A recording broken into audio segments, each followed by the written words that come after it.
Worksheet number 19 class 8th science student के लिए।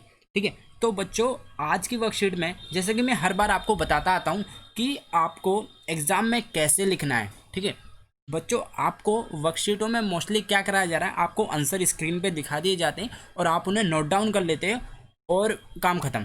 ठीक है, आप लोगों को बस ये रहता है कि होमवर्क। मैं उन स्टूडेंट की बात कर रहा हूँ जो रियलिटी में एक पढ़ना चाहते हैं और अपने मार्क्स अच्छे स्कोर करना चाहते हैं। ठीक है, देखो समझाना तो वो एक बहुत छोटी सी चीज़ है। आपका जो वर्कशीट में दिया है कुछ भी नहीं दिया, इसे मैं 3 मिनट के अंदर समझा सकता हूँ। ठीक है, मैं अभी आपको 3 मिनट जैसे ही स्टार्ट करूँगा 3 मिनट के अंदर आपको मैं पूरी वर्कशीट समझा दूंगा।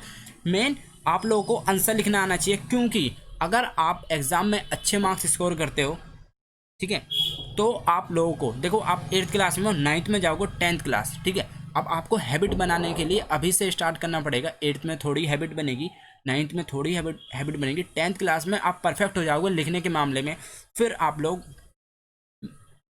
लोग को अच्छे मार्क्स स्कोर कर सकते हो आप एग्ज़ाम के अंदर, और आप लोग तभी जाके सभी बच्चे साइंस साइड ले सकते हैं। ठीक है, जितने भी स्टूडेंट मेरी वीडियो देख रहे हैं जिनको भी साइंस साइड लेनी है, उनके लिए ये वीडियो इतनी इंपॉर्टेंट है, इतनी इंपॉर्टेंट है, वीडियो को थोड़ा सा भी स्किप मत करना। ठीक है, तो आज बेसिकली मैं आपको लोगों को यही बताऊंगा। ठीक है, एक तो इसके आंसर भी हो जाएंगे आपके 10 मिनट के अंदर, और आप लोग ये भी सीख जाओगे कि आंसर को लिखना कैसे है एग्जाम में। ठीक है, साइंस एक ऐसी चीज़ है जो बहुत ईजी है। ठीक है, आप लोगों को देखोगे कि मेरे चैनल पे अगर आप विजिट करोगे, आप लोगों को मोस्टली मेरा चैनल क्या है, साइंस से रिलेटेड है। ठीक है, मैं बच्चों को यही गाइड करता हूँ कि आप 10th क्लास में कैसे अच्छे मार्क्स ला के साइंस साइड ले सकते हो, और आप नीट के लिए प्रिपेयर कर सकते हो 11th क्लास से। ठीक है, तो सभी बच्चे अपनी नोटबुक निकालेंगे 8th क्लास की साइंस की। ठीक है, जिसमें आप वर्कशीट करते आ रहे हो।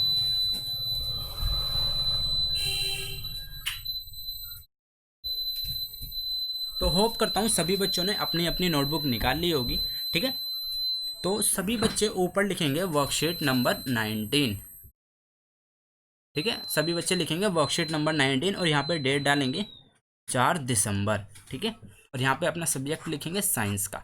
आपकी साइंस की नोटबुक है, मर्जी है, सब्जेक्ट लिखना चाहो लिख सकते हो, नहीं तो कोई बात नहीं। देखो अब क्या दिया वो लाइट के बारे में। ठीक है, मैं आपको एक चीज़ नॉर्मली समझाता हूँ।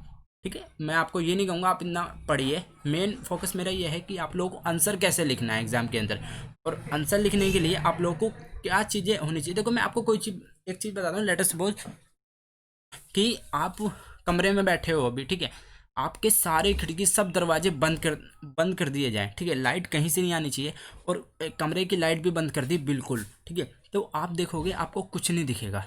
ठीक है, इसका मतलब ये नहीं है कि आपकी आइज़ में प्रॉब्लम है, इसका मतलब ये है कि जो कोई भी ऑब्जेक्ट रखा है आपके सामने, मान लो कोई टेबल रखी हुई है। ठीक है, टेबल आपको नहीं दिख रही, तो नहीं दिखने का मतलब क्या है कि उसके ऊपर कोई लाइट नहीं पड़ रही। ठीक है, जब तक उसके ऊपर लाइट नहीं पड़ेगी तो वह रिफ्लेक्ट नहीं होएगी। ठीक है, समझ रहे हो बात को, जब तक कोई लाइट नहीं पड़ेगी तो वो रिफ्लेक्ट नहीं होगी। अगर वो रिफ्लेक्ट नहीं होगी तो आपकी आंखों तक नहीं जाएगी, आंखों तक नहीं जाएगी तो आप उसे नहीं देख पाओगे। ठीक है, आपकी आइज सही है, लेकिन क्या है, उसको देखने के लिए, आंखों को देखने के लिए कोई लाइट की ज़रूरत पड़ती है। तो वो जब लाइट ही नहीं पड़ेगी उस ऑब्जेक्ट पे, तो आप लोग उस टेबल को नहीं देख पाओगे। ठीक है, तो पूरे ये जो ऊपर लिखा हुआ है, देख, इसे आप एक वो भी कह सकते हो कि आप पढ़ोगे तो आप सच में बोर हो जाओगे और नहीं समझ पाओगे। ठीक है, समझाने का तरीका मैं आपको बताता हूँ कि ये ना समझाने का तरीका अच्छा नहीं देते हैं। ठीक है, इतनी बड़ी ना चीज़ लिख के एक छोटा सा अगर इसको प्रैक्टिकल करा दिया जाता तो आप लोगों को ज़्यादा समझ आता। नीचे भी दिया गया प्रैक्टिकल, पर ये चीज़ नहीं लिखती क्योंकि बच्चे इसे पढ़ते पढ़ते इरिटेट हो जाते हैं, फिर नीचे का कुछ पढ़ते ही नहीं। इसलिए मैंने आप सब लोगों को ये ऐसे ही वर्ड में समझा दिया। ठीक है, नीचे आते हैं। नीचे देखो, आप लोग देखोगे कि इसमें क्या है, तो वही चीज़ बताएगी। एक वाइट पेपर लिया हुआ है। ठीक है, कमरे में पूरा अंधेरा है, और ठीक है, पहले हम बात करते हैं कि लेट अस सपोज, ठीक है, लेट अस सपोज कि लाइट नहीं है। लाइट को कट कर देता हूँ मैं। ठीक है, समझो लाइट नहीं है। ठीक है, ये कॉम्ब है और ये आपका मिरर है।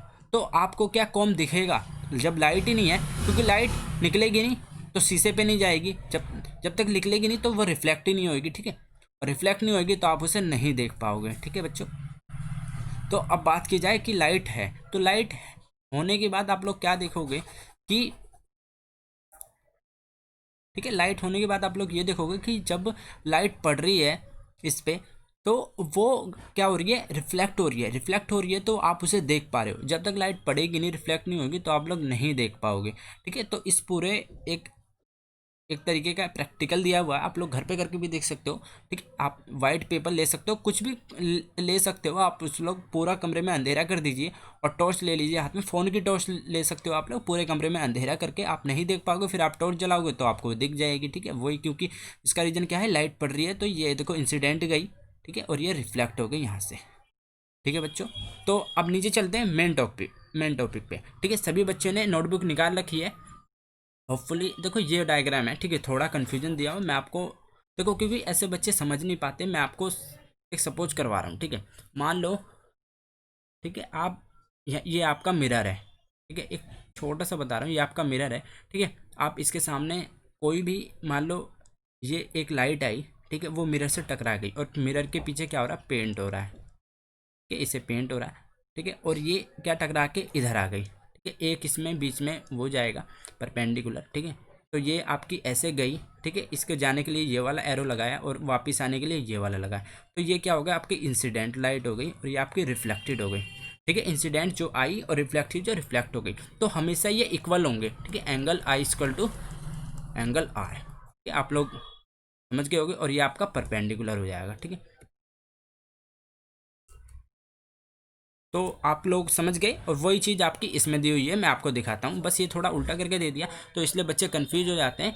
ठीक है, देखो ये एंगल आई, ठीक है, सेम आई दिया हुआ है, एंगल आर, और ये आपकी नॉर्मल दी हुई है। ठीक है, ये इंसिडेंट रे हो गई, ये आपकी रिफ्लेक्टेड रे हो गई। ठीक है, ये आपकी सरफेस हो गया। ठीक है बच्चों, और ये आपकी नॉर्मल हो गई, इनसे परपेंडिकुलर भी बोल सकते हो। ठीक है, क्योंकि ये आपकी नॉर्मल जो है 90 डिग्री में बनती है। ठीक है, देख सकते हो। और ये मैंने आपको इंसिडेंट समझा दिया, रिफ्लेक्टिव समझा दिया, नॉर्मल समझा दिया, एंगल ऑफ इंसिडेंट समझा दिया, एंगल ऑफ रिफ्लेक्शन दोनों समझा दिया मैंने आपको। ये सब चीज़ आपकी क्लियर होगी। वही आप पढ़ते तो थोड़ा सा टाइम लग जाता आपको। ठीक है, तो आते हैं क्वेश्चन आंसर की तरफ। सभी बच्चे वर्कशीट नंबर डाल लीजिए ऊपर, अगर जिन्हें डाल लिया बहुत अच्छी बात है, नहीं तो वर्कशीट नंबर लिख लीजिए, क्योंकि वो जरूरी है। जब आपके टीचर चेक करेंगे तो वर्कशीट के थ्रू चेक करेंगे। ठीक है, वर्कशीट नंबर 19 डाल लेंगे। क्वेश्चन नंबर 1 सभी बच्चे उतारेंगे, नोट डाउन करेंगे अपनी नोटबुक के अंदर। Suppose you are in a dark room, can you see object in dark room, can you see outside the room, explain. ठीक है, इसको एक्सप्लेन भी करना है, मैं आपको बताता हूँ इस क्वेश्चन में क्या जाए। सभी बच्चे जल्दी नोट करेंगे इस क्वेश्चन को।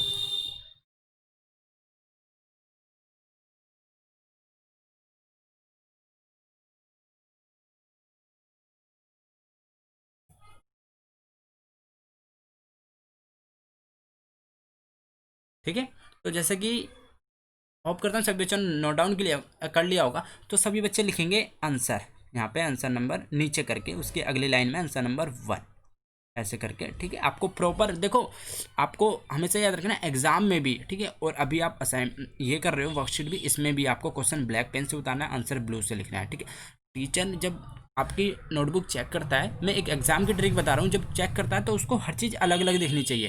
ठीक है, अगर आपको क्वेश्चन उतारने को बोला है तो आप लोग उतारिए, नहीं तो फिर आप डायरेक्ट आंसर लिख सकते हो। लेकिन अभी जो आप वर्कशीट कर रहे हो उसमें आपको क्वेश्चन उतारना जरूरी है, क्योंकि आपके वर्कशीट आपके फ़ोन में आ रही है। ठीक है, जो बच्चे ऑनलाइन लेके आ रहे हैं वो नहीं उतार, जो बच्चे खुद जाके वर्कशीट स्कूल से लेके आ रहे हैं उनको ज़रूरत नहीं है, लेकिन जो फ़ोन में देख रहे हैं वो लोग क्वेश्चन जरूर उतारिए। ठीक है, तभी आपको मार्क्स अच्छे मिलेंगे। लेकिन जैसे आप एग्जाम में जाते हैं तो आपके पास क्वेश्चन पेपर होता है, तो आप डायरेक्ट आंसर लिख सकते हो। ठीक है, लेकिन अभी आपको क्वेश्चन उतारना पड़ेगा।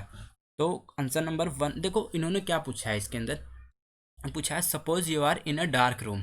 ठीक है, dark room, you can see object in the room. ठीक है, ये कह रहे हैं कि आप डार्क रूम में हो, मतलब कि वही वाली बात, बिल्कुल अंधेरा कर दिया गया है रूम के अंदर। ठीक है, और क्या, तो वही पूछ रहे हैं क्या आप लाइट को देख सकते हो।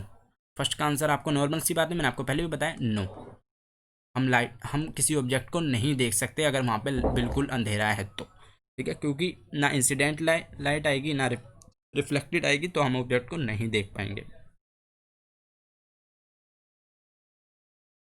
ठीक है, इसमें दिया गया can you see object outside the room, yes.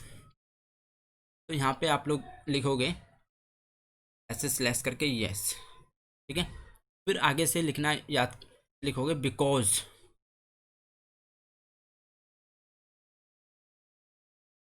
ठीक है, अब इसका रीजन पूछ रहे हैं, एक्सप्लेन। इसमें एक्सप्लेन में आपको लिखना पड़ेगा, क्योंकि एवरी, ठीक है, बिकॉज अब देखो आपको लिखने का तरीका आना चाहिए, क्योंकि अब देखो आप खुद दिमाग लगाओ कि कोई ऑब्जेक्ट अगर हमें नहीं दिख रहा है तो उसका रीजन क्या है, और दिख रहा है तो उसका रीजन क्या है, because there is no any, नहीं, ठीक है। अब आप क्या लिख सकते हो इसे, अगर आप दोनों के लिए लिखना चाहो, अगर आप सोचो कि दोनों का आंसर एक ही हो जाए, ठीक है, because we can see we can see object with the help of with the help of light, ठीक है। अब ये दोनों का आंसर बन गया आपका, ठीक है। इसमें लिखोगे because we can see object with the help of light, ठीक है। हम ऑब्जेक्ट को सिर्फ लाइट की हेल्प से देख सकते हैं, उसके बिना हम लोग नहीं देख सकते। ये आपका दोनों का आंसर हो गया, यस का भी और नो का भी, दोनों का अलग अलग लिखते हैं, वो थोड़ा लंबा हो जाता। तो यही चीज़ आपको लिखनी है कि आपको मतलब कि एक आंसर देना है और वो आपका करेक्ट होना चाहिए, तो आपको पूरे मार्क्स मिलेंगे, ठीक है। तो आंसर नंबर आपका कंप्लीट हो चुका है। क्वेश्चन नंबर टू की तरफ चलते हैं। आप लोग देखोगे क्वेश्चन नंबर 2 में पूछा है कि, इसे मैं रफ कर देता हूँ, सभी बच्चों ने नोट डाउन कर लिया, ठीक है। मैं एक बार फिर बोल देता हूँ, जिस स्टूडेंट ने नहीं उतारा थोड़ी डिफिकल्ट हो रही है, सब लिखेंगे नो, ठीक है, स्लैश करके yes, because we can see object with the help of light, ठीक है। तो मैं इसको रफ करने जा रहा हूँ, क्वेश्चन नंबर 2 की तरफ चलेंगे फिर।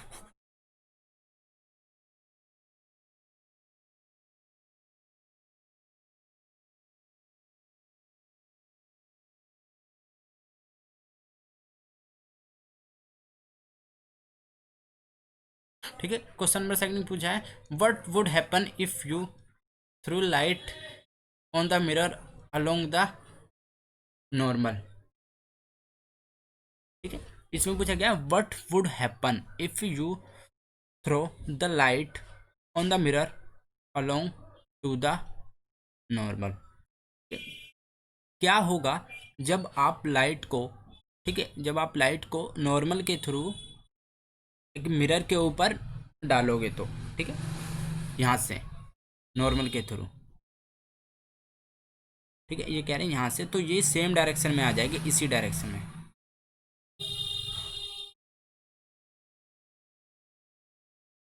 ठीक है।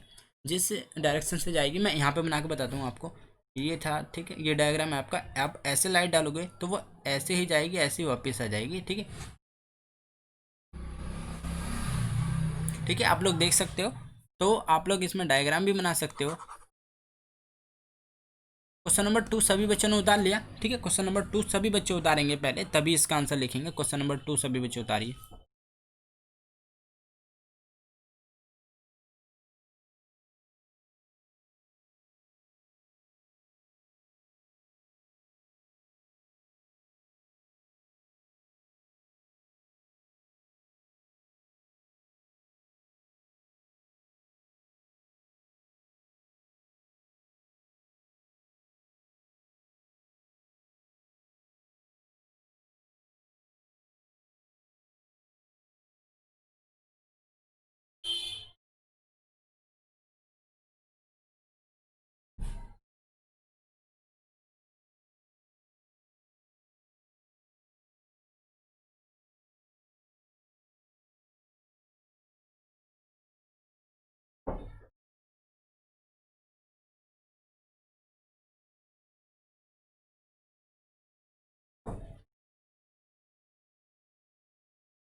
ठीक है, जैसे मैंने बताया था, देखो वही चीज़ है इसके अंदर, आप लोगों ने लिख लिया होगा, होप करता हूँ सभी बच्चों ने, ठीक है। तो आप लोग क्या करोगे इसमें, वही डायग्राम बना के, ठीक है, देखो फिर वही बात है कि इसमें पूछा गया अगर आप डायग्राम बना के समझाओगे टीचर को तो वो आपको फुल मार्क्स देगा। ठीक है, सबसे पहले मैं कहीं खाली स्पेस में इसका डायग्राम बनाता हूँ आप सब लोगों के लिए। ठीक है, जो मैं अभी डायग्राम बनाऊंगा सबसे पहले वो लिखोगे और फिर एक लाइन में आपको लिखवाऊंगा वो छोटी सी आप लोग लिखोगे। ठीक है, डायग्राम मैं कहाँ बनाऊँ, यहाँ पे बना रहा हूँ, देखो यहाँ पे। ठीक है, आंसर नंबर 2 का डायग्राम। ठीक है, तो आप लोग सभी ऐसे बनाएंगे। ठीक है, डायग्राम हमेशा ऐसे बनाना आपको। ठीक है, और आप लाइट डाल रहे हो यहाँ से। ठीक है, लाइट डालने का आपका एरो ये आएगा। ठीक है, आपने लाइट डाली, ठीक है, वापस इसी से आ गई वो। तो ठीक है, angle i equal to angle r equal to 0। ठीक है, आपका ये हो गया। ये लिखेंगे सभी बच्चे। ठीक है, डायग्राम बना के। ठीक है बच्चों, ठीक है, डायग्राम बना दिया। अब क्या एक लाइन लिखनी है। ठीक है, इसी के नीचे लाइन लिख लीजिए, मैं यहीं लिखवा देता हूँ, नीचे थोड़ा स्पेस कम है। Reflect ray also goes back along to the normal. ठीक है, ये लिखना है, reflect ray also goes back along the normal, along the normal. ठीक है, reflect ray also goes back along the normal, ये आपका आंसर नंबर 2 हो गया। ठीक है स्टूडेंट, कंप्लीट हो गया। अब क्वेश्चन नंबर 3 सभी उतारेंगे, देख सकते हो आप लोग। क्वेश्चन नंबर 3 में आपका दिया हुआ है, जल्दी जल्दी वीडियो पोस्ट करके सभी बच्चे बताएं, label the given diagram of reflection of light. ठीक है, ये डायग्राम बनाना है सभी बच्चों को सेकंड में, फिर इसको मैं सॉल्व कराऊंगा। मैं थोड़ा सा जूम आउट कर देता हूँ ताकि आप लोगों को ये समझ में आ जाए, जूम इन। ठीक है, तो आपका ये क्या है, मैंने आपको बताया था इंसिडेंट रे है, इंसिडेंट रे। ठीक है, डायग्राम ये आपको कंप्लीट करना था थर्ड क्वेश्चन में। यहाँ पे रिफ्लेक्टेड रे, रिफ्लेक्टेड रे। ठीक है, ये आपका एंगल आई, एंगल आई है, ये आई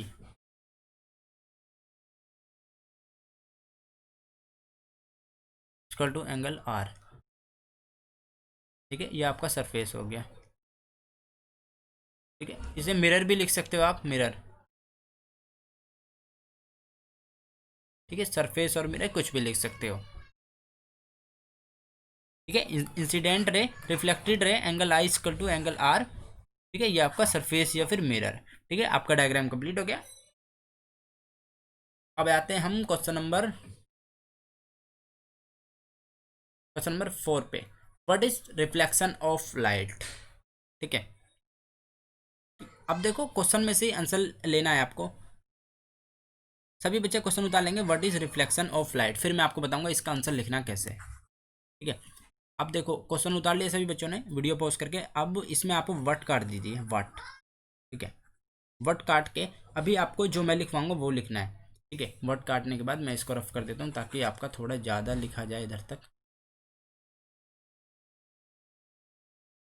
ठीक है बच्चों, अब देखो यहाँ से आपको लिखना है आंसर करके, आंसर नंबर आपका 4 है। ठीक है, इसमें लिखोगे वैन। ठीक है, when, when light, light ray fall on object. ठीक है, when light ray fall on object then form.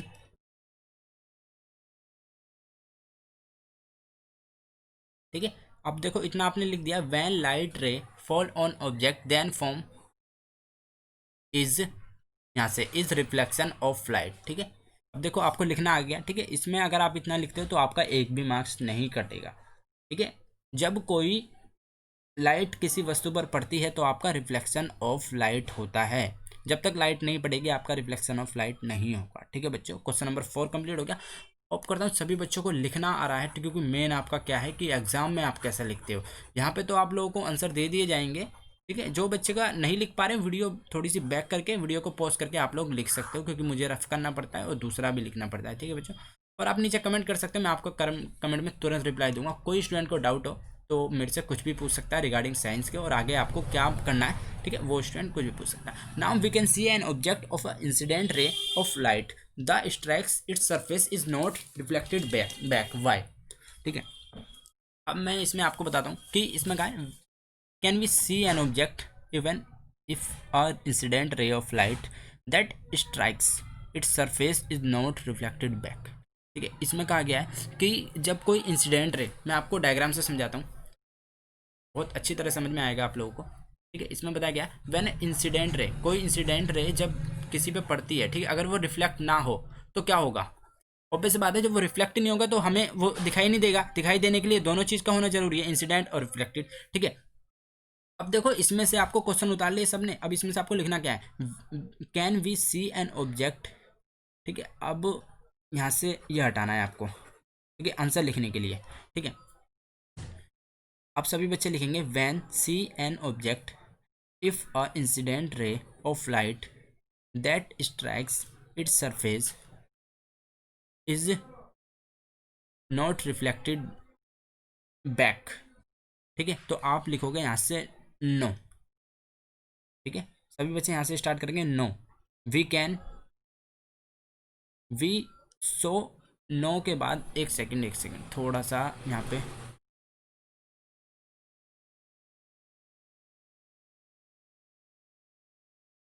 We can यहाँ पे ऐड कर दीजिए आप लोग। ठीक है, अगर आप लोगों को करना है ऐड, क्योंकि यहाँ पे थोड़ा सा वो लगेगा, एक आउट ऑफ टोन लगेगा, इसलिए आप लोग यहाँ पे लिख लीजिए वी कैन नोट। ठीक है, यहाँ पे कैन नोट कर लीजिए सभी बच्चे, कैन नोट यहाँ पे। ठीक है, वी के बाद आंसर सभी बच्चे यहाँ से लिखेंगे जो मैं कह रहा हूँ। ठीक है, we can not see an object if a incident ray of light that strike is surface is not reflected back. यहाँ तक का सभी बच्चे लिखेंगे। ठीक है, यहाँ से लेके ये आपका आंसर होता है, और वाई का मैं आपको आंसर लिखवाऊंगा यहाँ पे नीचे।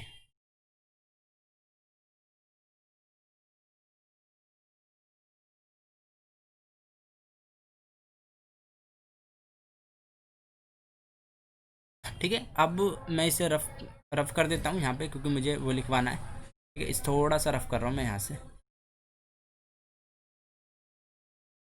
ठीक है, आंसर लिखने के लिए सबसे पहले आपको बहुत जरूरी है बिकॉज। ठीक है, बिकॉज करके आप हमेशा स्टार्ट कीजिए, हर का किसी का रीजन देना है तो because we can see, we can see object with the help of,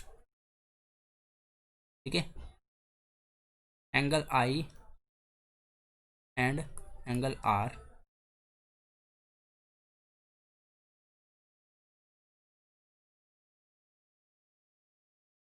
ठीक है, आप लोग ये भी लिख सकते हो, अगर आपको थोड़ा बड़ा करना है तो ये भी लिख सकते हो कि हम ऑब्जेक्ट को तभी देख देख पाते हैं जब उसके में उसमें इंसिडेंट रे भी हो और रिफ्लेक्टेड रे भी हो। ठीक है, जैसा इस डायग्राम में दिखाया था आपका। ठीक है, तो आप लोग इतना भी लिख सकते हो, इसमें भी आपका सही है, because we can see object with angle I and angle R. जब तक दोनों ये एंगल नहीं है तब हम लोग ऑब्जेक्ट नहीं देख सकते। ठीक है बच्चों, वर्कशीट कंप्लीट हो चुकी है। तो मैंने जैसा आपको बताया था, अगर आपको आगे और भी मोटिवेशन चाहिए और आपको 10th क्लास तक ये देखना है कि हमें क्या लिखना पड़ेगा कि हमें अच्छे मार्क्स मिले, अच्छे मार्क्स मिलेंगे तभी आपको साइंस मिलेगी, नहीं तो आपको, अब अगर आपके मार्क्स अच्छे नहीं आते हैं एग्जाम में, आप नहीं देखो यहाँ तो वर्कशीट में क्या है मैं करा दूंगा, आप लोग लिख लोगे। मेन मैं आप लोगों को इसलिए बताता हूँ, वीडियो मेरी लंबी हो जाती है इसलिए होती है कि आप लोग कुछ सीखो। ठीक है, मेन मेरा फोकस आप लोगों को सिखाने का होता है। तो चैनल को सब्सक्राइब करके जरूर जाना, और एक कमेंट जरूर देना अगर आपको वीडियो से कुछ भी सीखने को मिला हो। ठीक है, और लाइक भी देना ताकि मुझे पता लगे स्टूडेंट्स वीडियो को लाइक करते हैं। ठीक है, मिलते हैं नेक्स्ट वीडियो में। वर्कशीट हमारे चैनल पर सबसे पहले डल जाती है, आप लोग देख सकते हैं नोटिफिकेशन ऑन करके। मिलते हैं नेक्स्ट वीडियो में, till then bye, be safe, stay healthy, Jai Hind, जय भारत।